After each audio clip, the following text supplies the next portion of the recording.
Hello friends. I wanted to make a sequel to my previous horror film. Thank you for your support, and I hope you enjoy watching it. I haven't slept more than 2 hours a night since I saw that thing at my window. Every time I close my eyes, I see that smooth pale skin and those eyes that weren't really eyes. But the worst part isn't what I saw.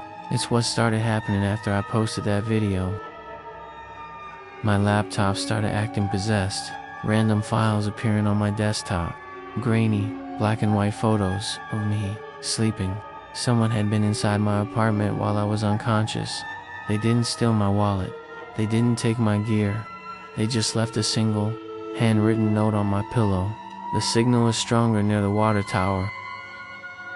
I tried to call the police, but the line was dead. Just a strange rhythmic clicking sound, like someone tapping a fingernail against a microphone. This town, it feels like it's breathing, like the houses are ribs and the streets are veins, and somewhere in the center of it all, there's a heart that shouldn't be beating.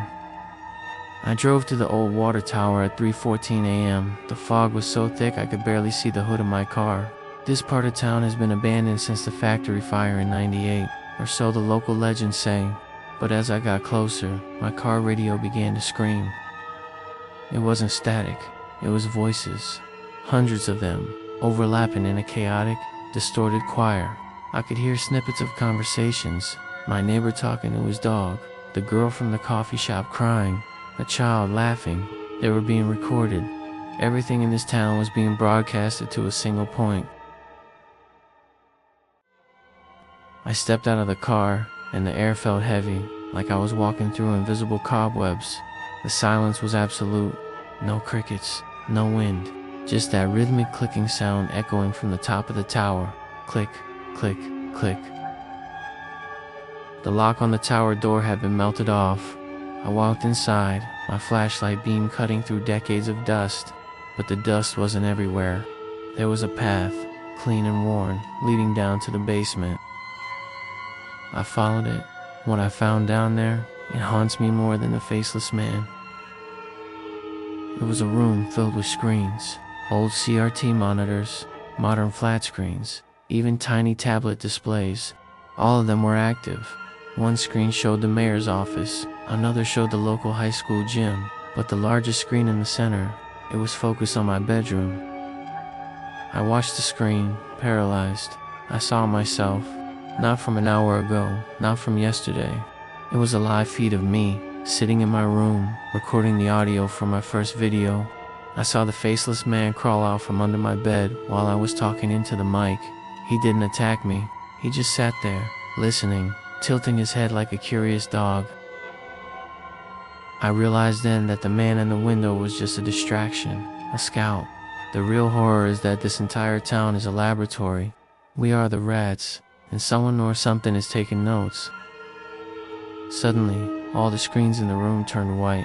A high-pitched frequency erupted from the speakers, so loud my ears began to bleed. I fell to my knees, clutching my head.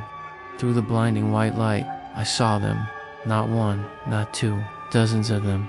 The faceless people. They were standing in the corners of the room, just watching me suffer. I don't remember how I got back to my car. I don't remember the drive home. I just remember waking up at my desk this morning with the smell of ozone in the air. I looked at my computer, and a new file was already open. It was a map of the neighboring town. They're expanding. If you live in Blackwood or the surrounding area, check under your bed. Don't look at the monitors. And if you hear a clicking sound on your phone line, run. Don't pack a bag, just leave. Because once they start watching you, they never ever stop. Wait, I just noticed something on the edge of the monitor. The GPS coordinates from my own house. They aren't static, they're flickering. And when I look out the window at the stars, they look like they're skipping, like a scratched disc. I think I'm going to try to drive past the town line tonight. I need to see if the world actually exists beyond the Welcome to Blackwood sign. Stay tuned, if I make it.